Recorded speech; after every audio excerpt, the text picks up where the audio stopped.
Welcome, everyone. Most of you have already seen the show and been here, so that's wonderful. There'll be time after if you want to look around, of course. So we're here with Meryl Lettire, yes? And this show has had a fantastic response. So Heroes of the Holocaust is the title. Fabric, Assemblage, Portraiture, which is a term he coined. We did the first series, the Madonna series. So this series are Jewish artists, right, that existed during the time of the Holocaust. As you can see, it's all portraiture work, and then we'll talk about the backgrounds and things like that.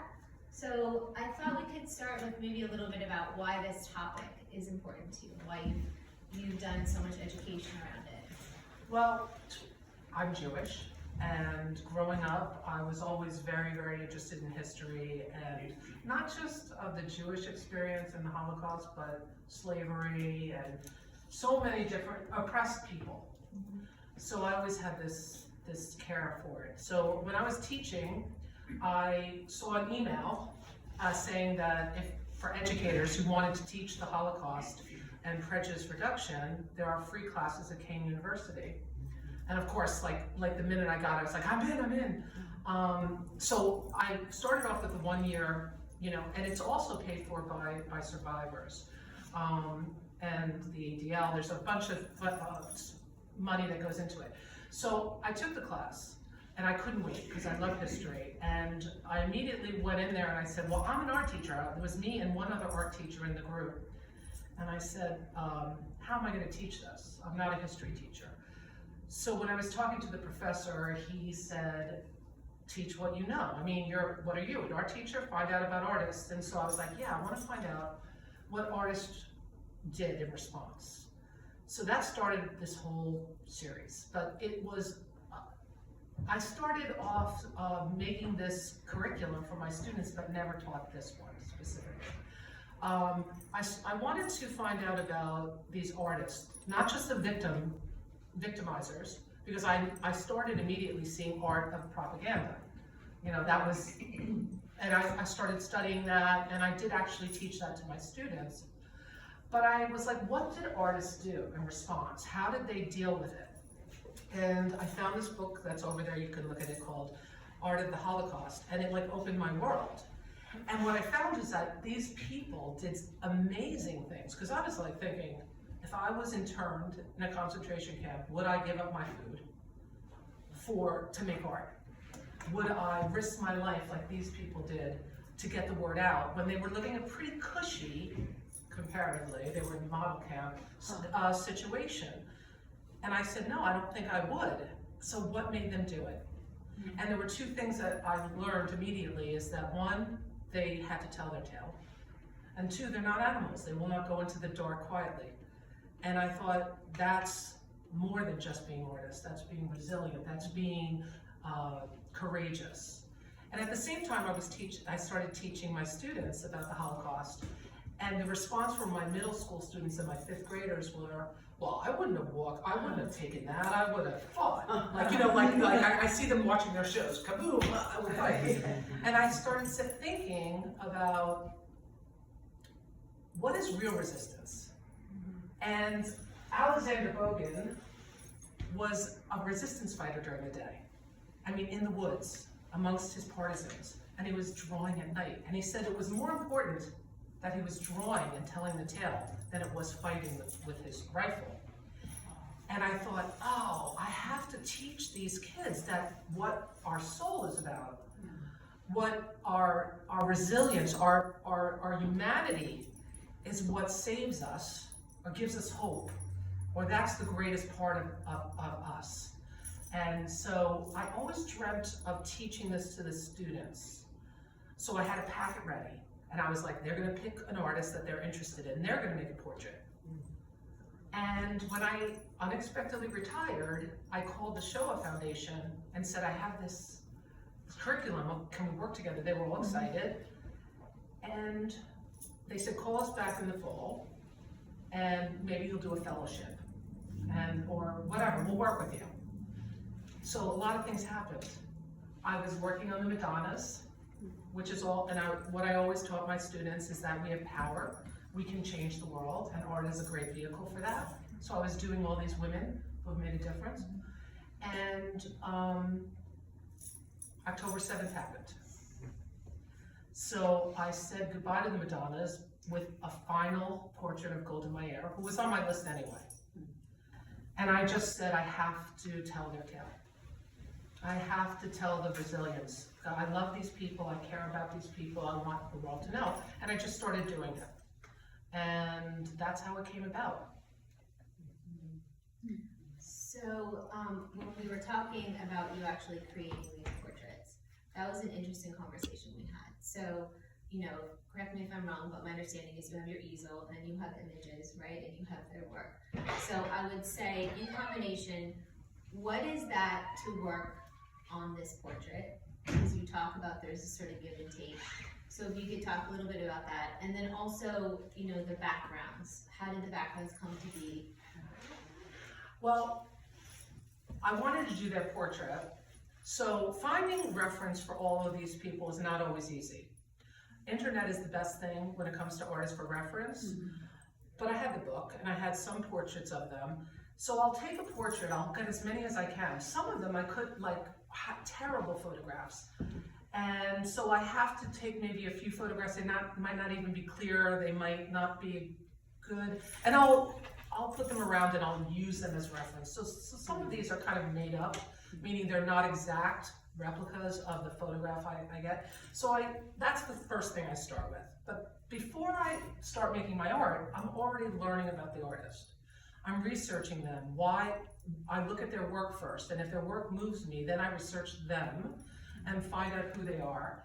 And then if I feel that they're the right person to do, I get the reference of their face, but I also then I start pulling their artwork.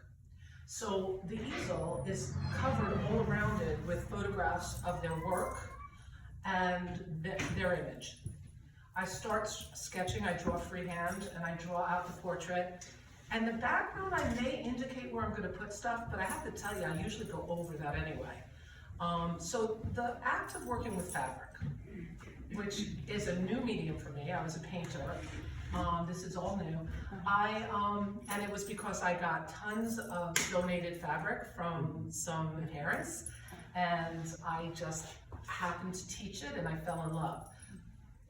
But when I work on it, I always start with the portrait and try to look at skin tones and values and start constructing. It's really layering, and it feels a lot like painting because I was a painter. I feel like I'm like layering, because that's how I paint anyway. I don't paint like a flat color, I paint layers and layers. So if you look closely, you'll see, and some of them so raised, like I'm doing a portrait, another one of these people, another woman, her lips are so far above because I've done in so many layers. So if you look closely, you might see that some of it is really raised. I also sometimes rip off the paper and start again. So I try to get a likeness of that person, but I also want to have a feel for them. So if I have a photograph of them smiling, that's not the way I'm going to portray them, because I'm talking about this time in their experience in their life. Then what I do with the background is I try to pick out significant images and colors and things from their work that move me. And then I let fate be fate. I don't really design it so much as I flow through it, and I start adding their art. And one thing that I try to do is imitate their style, their textures, their brush strokes, so like if they're a watercolor artist, I like ripped up a whole bunch of old shirts of mine because they're like these, they're translucent. And when Max is a painter with thick impasta, so I found fabrics that looked like that, or I layered it that way. So I'm not only trying to get their likeness, that's my experience with them, I'm making the likeness. But the background or negative space with all their images, I'm trying really hard to portray their art, to speak their language. So if you, like for instance, I may not like their style of art, although I always do. But you can look over here at Helga, and you can look next to Malva, and they look like different styles, and that is purposeful. I really want to honor them. I want their work to be seen, and fabric just happens to be the medium. But somebody said to me yesterday, fabric makes sense because, you know, back there, Ashara put all that fabric. Yeah. And I don't know if you've had that experience, but if you've gone to a Holocaust museum, there's all the shoes and the remnants. And there's that feeling of worn clothes. And I look at it almost like a phoenix, like she's created this figure that like it's about to rise out. And so this person was looking at my work and she said, fabric makes sense because it's tattered, it's a piece of them, it's what they wore. And I didn't intend that, but it feels right to say that. And also, you know, when you mourn, you rip your fabric. So there's a lot of sort of symbolism within the show that gives nods to. You know, even the fabric that is sort of separating the show and kind of giving space to pause as you're coming into the next thing. So, you know, if for those of you who haven't been part of the exhibition, this first section, you know, it's teachers that existed during the time. These two were in hiding. This is resistance fighters behind us, like we talked about. You know, these were artists that were in ghettos and in concentration camps. So they're separated, and we've used the fabric again, you know, for that in a tattered way. It feels torn. Right. And it goes along in my self-portrait, which she forced me to do. So there's two cornerstone pieces, there's two portraits. I did not want to do it, I don't want it, it's not about me, I really feel it's about them. But we talked about Shiva, that's the traditional mourning time when somebody dies in Jewish culture. And so we talked about the fabric that you tear, not everybody does it, but it's a tradition to tear a fabric, wear it on your clothing.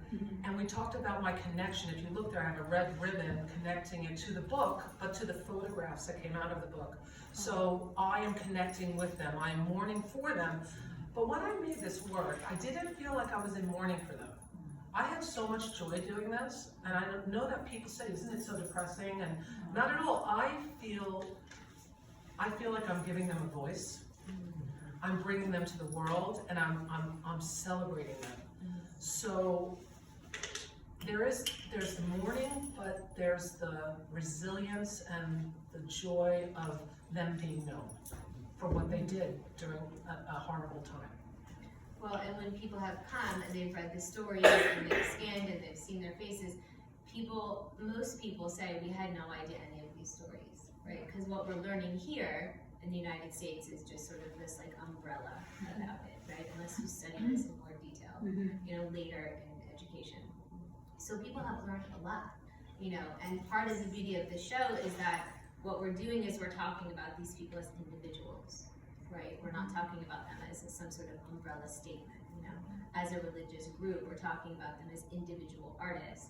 And so I think, you know, it's a lot harder, right, to make assumptions when you've met the person and you've really understood their story. And that's part of the importance of the show, for sure.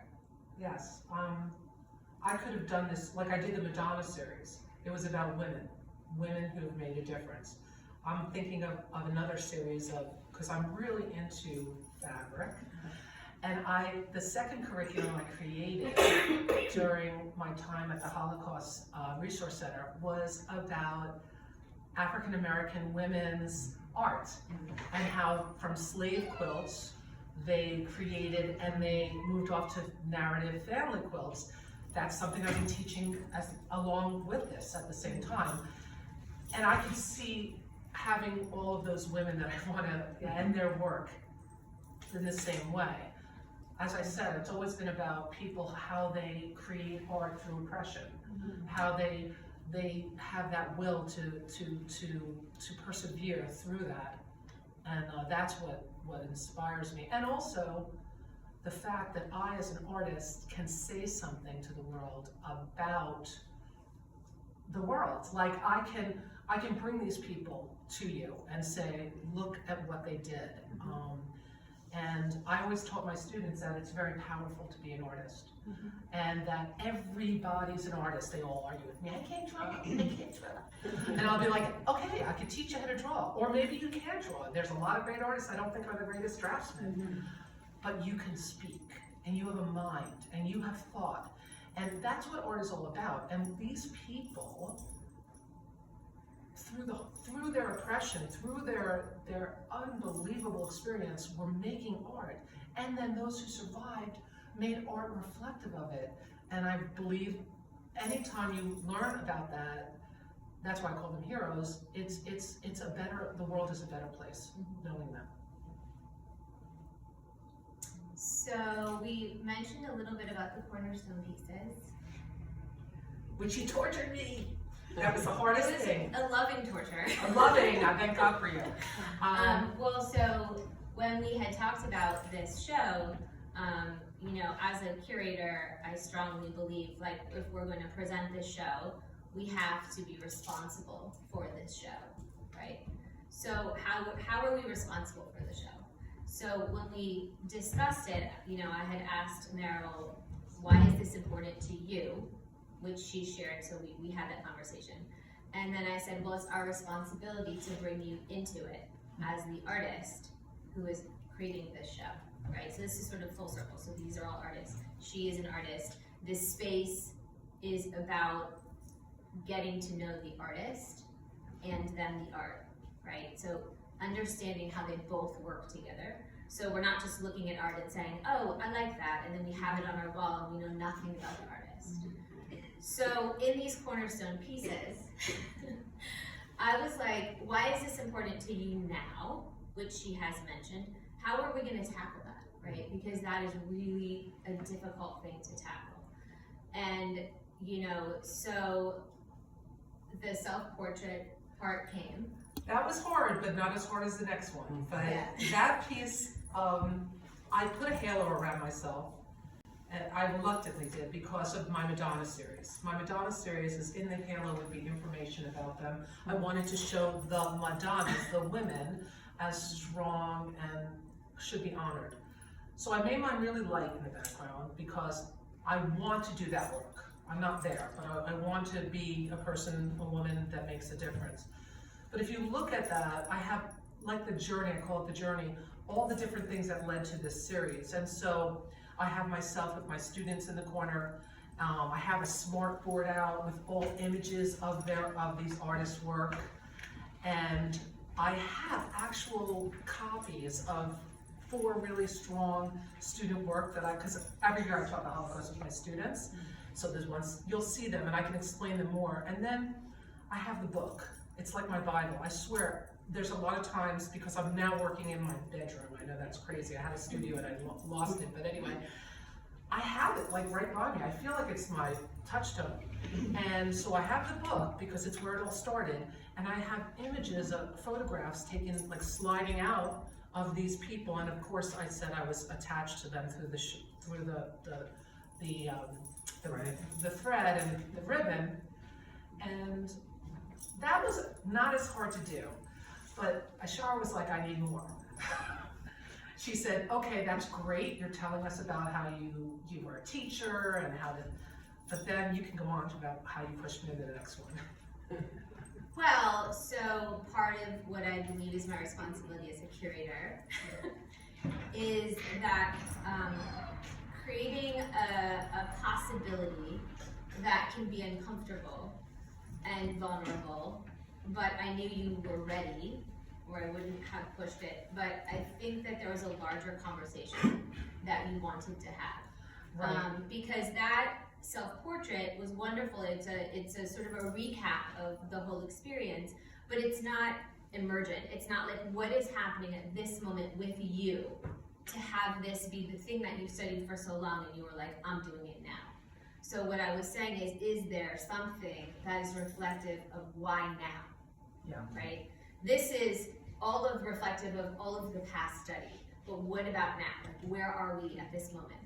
So we talked a little bit about propaganda, right? Right. And, you know, the art of propaganda. And, at that time is different, of course, than the current times, but not so much, right? Right. But it's not just in this world. I mean, it's in all worlds and all cultures and all religions and all lands and right. So it's this constant call for us to see it, to make the choice to see it, and to respond in the way that we hope from that place that you're saying, these artists and this resilience from that place. So the other cornerstone piece is back here, and I know it was very hard for Meryl to work on that. The reason that I made the choice to put it behind the curtain, there's multiple choices, multiple reasons. First, it can be triggering to people. Secondly, as with propaganda, and there's a curator's note there, as with propaganda, we have to make the choice to see it. So we have to make the choice as an audience to pull back the curtain to see what's behind it, right? So that was part of that. And also, for Shoah and mourning, traditionally, Jewish people cover mirrors, so they are mourning internally and they don't see themselves. So that's a little bit of a nod to that as well. Yep. And then talk about the making. Okay, taking this Holocaust education, the first thing I was noticing was part of the propagandists, Goebbels. We wonder, well, why would people allow their neighbors, their friends, to be carted away? And because, just like us today, we live in a community and we feel safe. And so propaganda was a tool, a very strong tool. And so I know very much about it because I was teaching it, and it was before I even knew about these artists. So what I did was I took my likeness and I really looked at all the propaganda from the 30s and 40s, and I presented myself the way they presented Jewish people at that time. It could have been gypsies, because that was another outcasted group, but they presented the Jewish people as monsters behind a curtain, that they're always in a plot. They're the ones who were in charge, who created World War I. They were the one. There's a million different stories of them as scapegoats. And to present them as a scourge on society, not human, like monsters, it makes it easier for you to say, well, they are the problem. We have to get rid of them. This is something that's very true in all societies. It happens. When, I don't want to be political, and I'm not going to be, but think about it today. What groups are not human, and in what parts of the world are they? And propaganda plays a big part of it. So I presented myself in a very typical image, which is the Jew behind the curtain with somebody exposing them. I, of course, exaggerated my lovely features. I love my nose. I love it. I always start at my nose when I do my portraits. And I made it that Jewish nose, and I created the monster eating, consuming people. The words, "da Jude," I think you know that means the Jew, and almost always on the propaganda it would say that. And then underneath I chose terminology from different propaganda, and because I thought about it today, what are Jewish people being portrayed as today? So I wrote warmonger was one of the ones on one of the, and the other one is the Jewish plot. And that's very meaningful to me because I've lost friends, or friends of friends, because of what they've said to me. And I am Jewish, and they're portraying all Jewish people, they could say it's just Zionists, but all Jewish people as being plot makers. And so that's how I feel, that it's scary, and it was torturous to create it, and it was unnerving and emotionally wrought. And I didn't know anybody would even want to look at it because it's so hideous, but it's scary for me. And so that's a very scary person. And it's interesting, on that opening night, somebody came up to me and said, "That's my favorite piece." And I was like, we heard a lot of that, actually. Yeah, I agree. wow. I could cry, I really can, because I felt so exposed. Because I thought, Well, that's why. yeah, and I thought people would react like, that we talked about this, Yeah, it's scary. it is, but I think, and that's why I was like really trying to just nurture the push that way, because that's really, I think, when we discussed this, where you want it to go. I mean, you surprised me too, because you were like, no, and then you showed up with that, and I was like, okay. you just jumped way over, which was great, So it just is even more of an example of as to you were ready to do that. Like, this is, I think, the pinnacle of the rest of the show, right? This is how you were feeling right now at the time. And people really liked it because they can relate. This is the other thing about the show, is you don't have to be Jewish to relate to that at all, in any stretch of the imagination, which is really the power of this show, is you don't have to be Jewish, you don't even have to be a marginalized, culture. It could be anything. I mean, everybody's had that experience at some point in their life by someone else. And so everybody knows what that feels like. So that's why it was important. And this is and responsible, right, with this show. And all of those things that we, in the larger sense, we wanted to create. This is why this is a special project, right? Because we're trying to bring people together to really talk about that. And we had amazing conversations. I mean, I've sat on this couch this whole month and had really deep conversations with the show and the space. Wow. Yeah.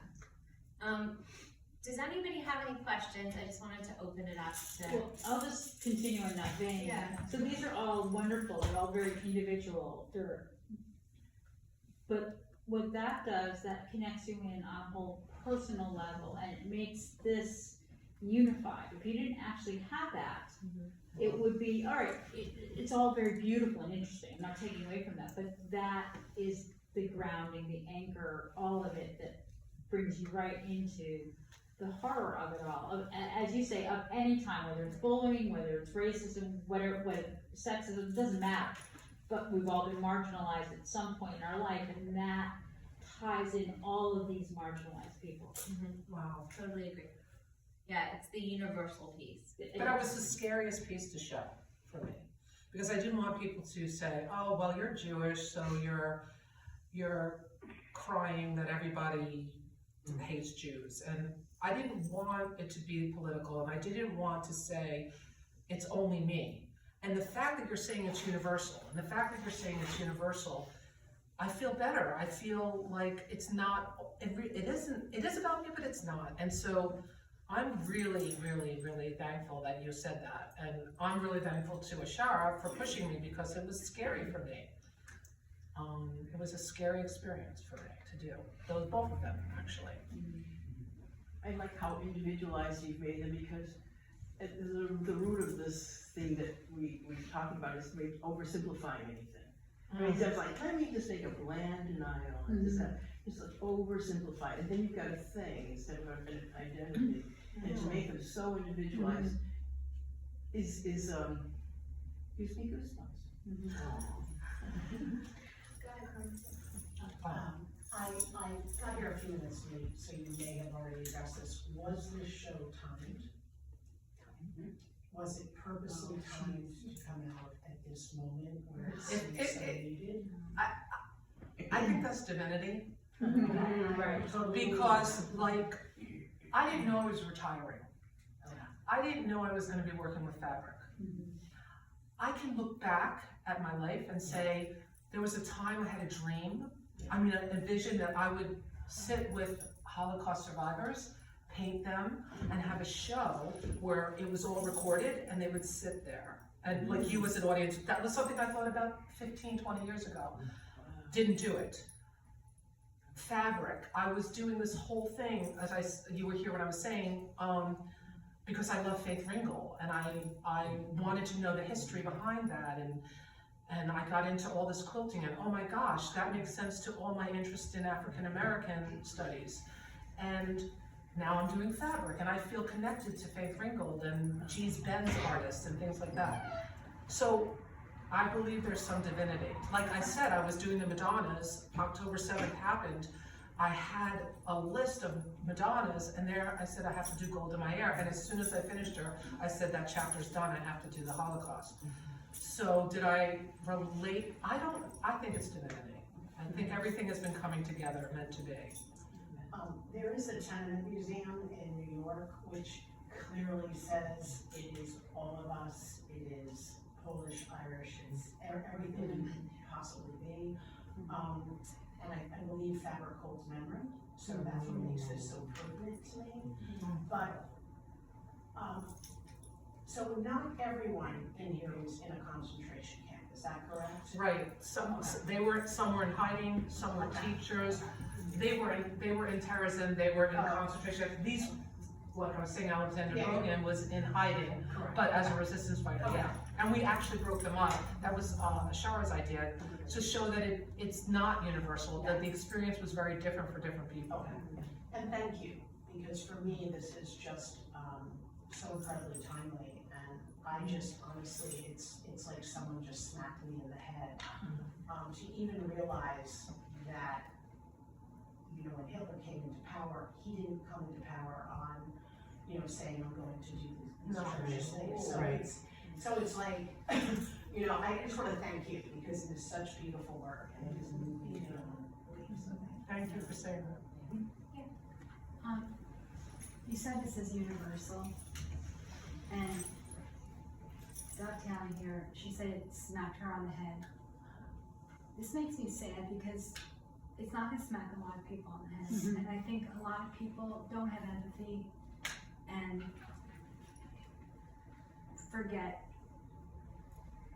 don't have tolerance. And yes, we're taught it in schools, and that might be ancient history someday, but I just think I just feel like a lot of things is going on deaf ears, like. Yes. And we're here because we want to be engaged. Well, so I would say to that what, you know, I say to all things that happen in this art space and in general out in the world, right? I mean, we can only do what we can do. So I can only have this space and be the person that I am and curate something and have the conversation about how universal this is and how we have to have empathy and how we have to understand one another and all of those things. And I have to continue to do that because that is the person that I am. And I can't worry about how many people listen to me. All I can do is keep having that conversation. Well, it's like these people, they're working alone, they weren't necessarily thinking, the Right. whole world's gonna see my work, they're doing what they had to do because For they had to do themselves. it. Right. Because they had to have their voice. Right. And it was their piece of humanity that they were putting down on paper or, you know, in sand, whatever it is. And there's hope in this. Yeah. That's the thing. We have to have hope that we will continue to see one another in all ways, right? Not even just relating to this show, but just in the bigger world, right? And the only way we do that is by learning about one another, is about seeing each other as individuals. So once we stop doing that and we stop taking the time to have these conversations and stop taking the time to listen to one another, whether people agree with you or not. I mean, that's the biggest problem we're having right now, is when people don't agree with us, we say, oh, well, I'm not gonna talk to you about that. And we're not open to hearing, what is your feeling, or where are you coming from? I'm not coming from that place, let me hear about that. Oh, I get that. Thank you for sharing that with me. That's not my experience, but thank you for doing that. Like, we don't thank one another for offering where we're coming from. Because we have the expectation, like we're so centric, we're like, that's not my experience. Well, of course not. But it doesn't make it any less valuable, right? So we have to start remembering that. It's so important, you know? Yeah, I mean. I just wanted to piggyback on that. I can't, it just felt appropriate. When we came, my 9-year-old and I came on opening night, and I hope this is reassuring because it reassured me and I did not expect this. He went around with my phone, of course. I was excited because, oh, Mom.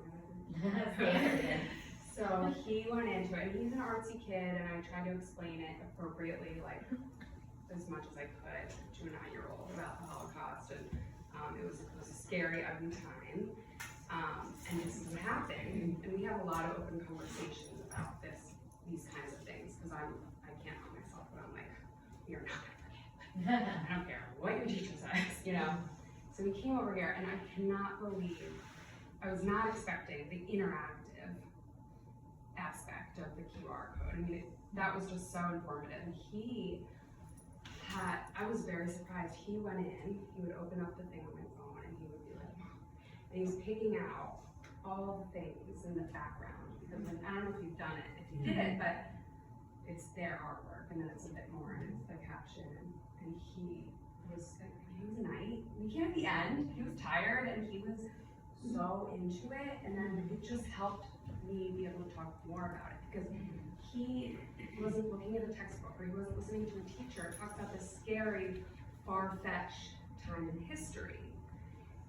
The art, like, just connected with him, and I just think that is huge, for me, as a mom with young kids, I could not be more thankful for this, because personally, this is how I also like to learn about things, like through art, but it's really hard to explain things to kids, even if they're a teenager. Like, I just want you to know that, like, I don't know, it's so, for this type of thing to be done with art, it's a miracle.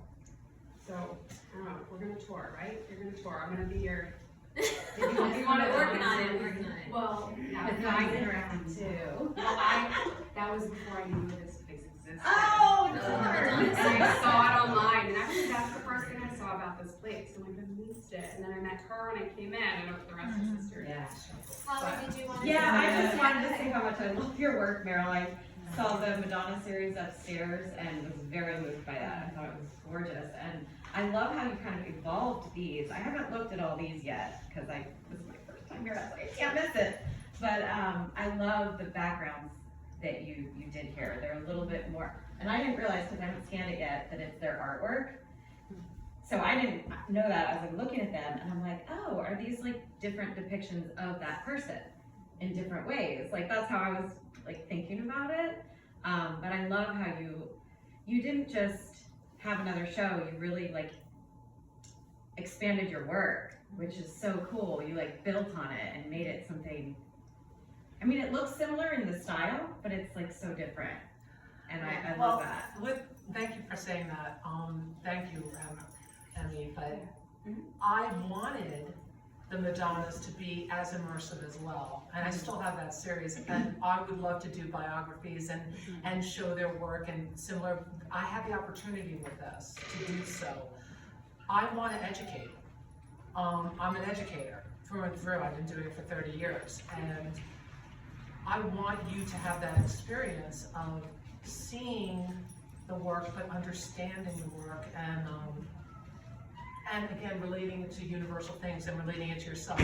The thing that's the most exciting for me as an artist, since this has been up, is when people come to me and they're moved.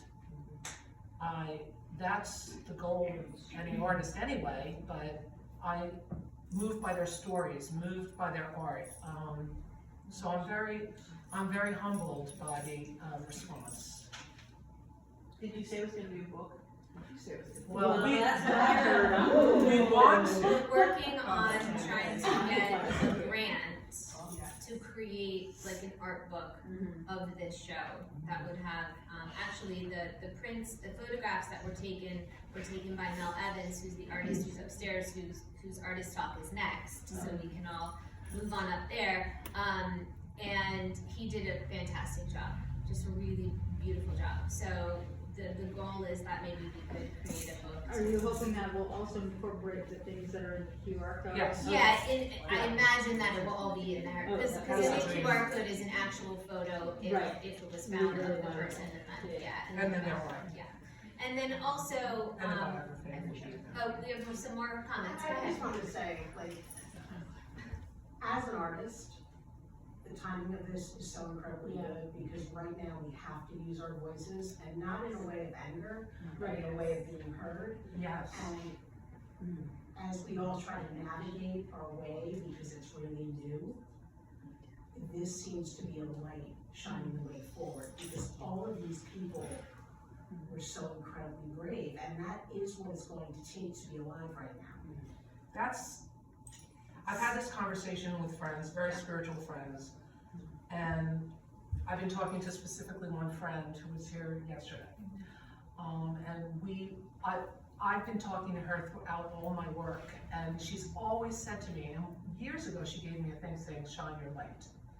And I'll say something quickly. When I was teaching, I thought when I went into teaching, I didn't go to school to be a teacher, I kind of fell into it. When I went into teaching, I was like, teachers are their greatest, and everybody, and I found myself throughout my career having to quiet myself, okay? Because I was too much for the other teachers, not for the kids, forget it, the kids and I were in love, okay? The teaching experience, I just adore it, but I had to bring my light down. I felt like I had to constantly quiet myself. And when I was loud in any way, I was pushed out. So she's been encouraging me from the get-go, shine your light through your art. And you saying that and there's been so much hardship. It started with COVID for me, like really, really getting to me.